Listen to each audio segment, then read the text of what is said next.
तो मित्रों, मैं अभिजीत कुमार आप सभी का समृद्धि आईएएस के यूट्यूब चैनल पर हार्दिक अभिनंदन करता हूं, स्वागत करता हूं। और काफी गर्मजोशी के साथ दोस्तों आज, क्योंकि बिहार शिक्षक भर्ती परीक्षा का रिजल्ट आ रहा है दोस्तों लगातार, और आज हम आपको मिलवाने वाले हैं अपने चैनल पर बिहार शिक्षक भर्ती के टॉपर सतीश कुमार जी से, जो बिहार शिक्षक भर्ती में पूरे बिहार में तीसरा स्थान प्राप्त किया है। और मैं आपको इनसे इनकी तैयारी की पूरी जर्नी के बारे में बातचीत करूंगा, और ये आपको बताएंगे कि सफलता का क्या राज होता है, कि कैसे मतलब पास नहीं किए हैं, टॉप किए हैं। तो जो विद्यार्थी असफल रह गए हैं किसी कारणवश, उन विद्यार्थियों के लिए सतीश जी का जो टिप्स होगा वो बहुत ही ज्यादा मतलब लाभकारी होगा और बेहतर होगा दोस्तों।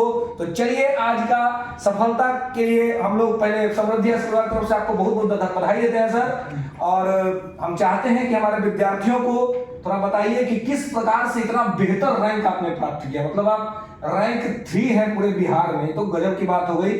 मतलब और सभी जगह आपकी चर्चाएं चल रही है, सभी जगह लोग चर्चा कर रहे हैं कि भाई कौन है, और हम लोग सौभाग्यशाली हैं, हमारे करीब हैं, हमारे साथी हैं। तो हम चाहेंगे सर कि थोड़ा आप विद्यार्थियों को हमारे चैनल के माध्यम से गाइडलाइन करें।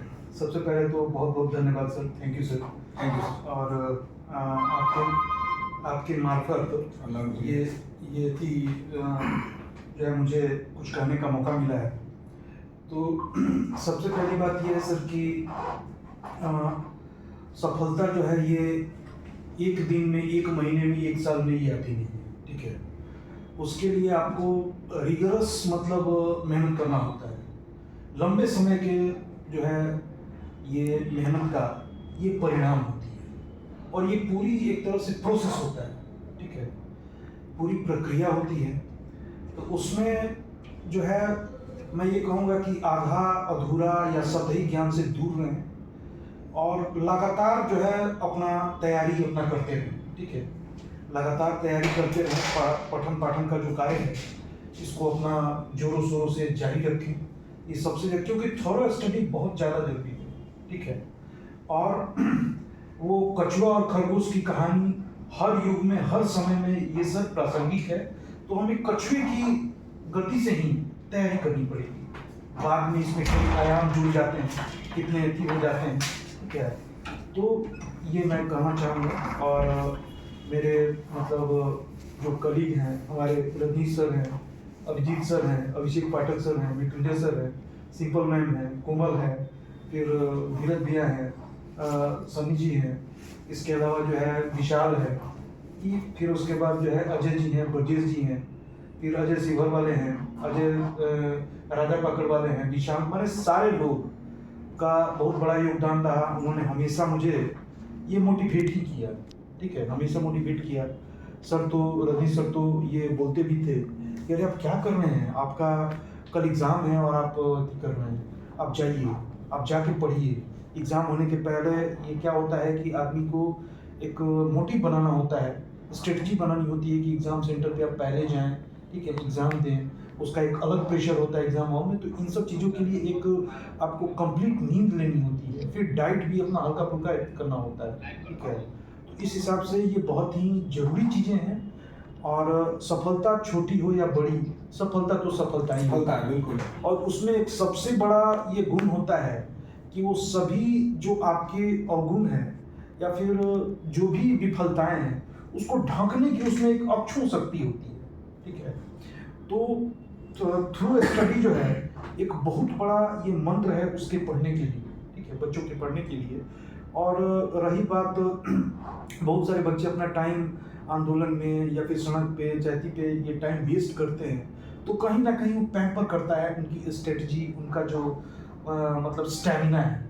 तो इन सब चीज़ों से दूर रह के वो अपने सिलेबस पे, अपने पोर्शन पे, अपने सब्जेक्ट पे अगर वो फोकस करें तो उनके समझिए कि जो परिणाम होंगे ना, वो समझिए कि युगांतकारी होंगे, नो डाउट, ठीक है। तो आप तो सर सफल हो गए हैं, लेकिन कुछ विद्यार्थी जो असफल हो गए हैं, जो जिनका रिजल्ट नहीं आया, उनके लिए सर आप क्या कहना चाहिएगा, उनके लिए कुछ बताइए। और की पॉइंट की आगे जो टीआरई 3 होने वाला है उसमें उनकी क्या प्रॉपर स्ट्रेटजी होनी चाहिए, उसके बारे में थोड़ा बताइए। देखिए उसमें ये सबसे इम्पॉर्टेंट चीज़ है कि TRE 3.0 अगस्त में होना तय है ये, और इसका मोस्ट प्रोबेबली, अगर मैं सही हूँ तो ये फरवरी मार्च में इसका नोटिफिकेशन आ जाना चाहिए, मार्च में। तो ऑलमोस्ट आपके पास 5-6 महीने का समय है, और इस समय को जो है जितना ज़्यादा यूटिलाइज कर सकें, कैपिटलाइज कर सकें तैयारी को, तो ज़्यादा बेहतर है। इसके अलावा टेस्ट सीरीज जो है अपना ज्वाइन करें,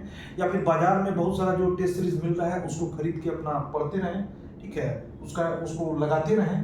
तो ये ज़्यादा इंपॉर्टेंट चीज़ है, क्योंकि 3.0 है सर, ये मोस्ट प्रोबेबली ये क्या है कि ये दोनों TRE 2.0 और TRE 1.0 दोनों से ये ज़्यादा है, दोनों से ये टफ रहे, ठीक है। तो टफ रहने से इसमें एक्सपीरियंस कम रहेंगे, एक्सपीरियंस ज़्यादा रहेंगे, सीट्स कम रहेंगी, मे बी ये हो सकता है, ठीक है। तो ऐसी स्थिति में उन्हें और ज़्यादा जोर लगाना होगा, और वो हतोत्साहित ना हो, क्योंकि बहुत सारे व्यक्ति होते हैं जिनका 1-2 मार्क्स से या 5 मार्क्स से छूट जाता है। तो इसका ये कहीं से कतई मतलब नहीं होता है कि वो मतलब पढ़ने में कमज़ोर है, चाहती हैं। जैसा कि वो दशरथ मांझी का स्टेटमेंट भी था ये, कि जब तक तोड़ेंगे नहीं तब तक छोड़ेंगे नहीं, ठीक है। एक चीज़ और है कि अगर आप किसी पत्थर पे 99 बार प्रहार करते हैं और 100वीं बार में टूट जाता है, तो ये एफर्ट जो है 100वें प्रहार का नहीं होता है, बल्कि ये 99 प्रहारों का होता है, जिसके चलते वो पत्थर की जो मतलब पकड़ थी या मजबूती थी वो ध्वस्त हो गई, कमजोर हो गई, टूट गई, ठीक है। तभी तो आपके 100वें प्रहार से चकनाचूर हो गई। तो इसलिए है कि वो हतोत्साहित ना हो, सामने TRE 3.0 है, और उसको बहुत अच्छे तरीके से तैयार करें। बुक क्या पढ़े सर? बुक के बारे में कुछ बता दीजिए कि बुक क्या पढ़े, NCERT पढ़े या गाइड बुक पढ़े, क्या फायदेमंद बुक क्या रहेगा? मैं तो ये कहूँगा कि अगर बच्चों के पास NCERT है, हाँ, तो वो बिल्कुल पढ़ें, उसी को प्रेफर करें वो, NCERT और SCERT। क्योंकि अगर किसी प्रश्न पे विवाद भी होता है, तो उस विवाद का जो समाधान जो है वो सरकार या फिर आयोग जो है आंसर की जारी करता है, औपबंधिक या अंतिम जो भी, तो वो NCERT को ही रेफरेंस मानती है, वो दूसरी हैंडबुक या फिर अन्य जो है चीटपुट जो चीजें हैं उनको नहीं मानती है। इवन यूनेस्को ने भी, United Nations educational scientific cultural organization में, उसमें प्रतिनिधित्व भी भारत का NCERT ही करती है, ठीक है। तो NCERT में जो चीजें होती हैं वो पूरा रिसर्च से आती हैं, और दूसरा उसका पैनल होता है, पैनल में बहुत बड़े विद्वान लोग बैठते हैं, जिनका कि अपने अपने क्षेत्र के गणमान्य व्यक्ति होते हैं, अपने अपने विषय विशेषज्ञ होते हैं। मतलब सर NCERT और SCERT का बुक जो है वही प्रीफर करें, बिल्कुल TRE 3 के लिए, TRE 3 के लिए, उसके अलावा कोई बुक नहीं। दूसरा चीज सर क्या है कि NCERT तो SCERT तो है ही, और करंट अफेयर्स की कोई मानक बुक, हाँ, करंट अफेयर्स भी एक, ठीक है। और करंट अफेयर्स जो है आमतौर पे ये तथ्यात्मक या फैक्चुअल जो है, इंफॉर्मेशन बेस्ड ना पढ़े, उसको जो है आप सब्जेक्टिव या डिस्क्रिप्टिव टाइप पढ़ें, तो जाहिर सी बात है कि इसका आउटकम मिलेगा, ठीक है।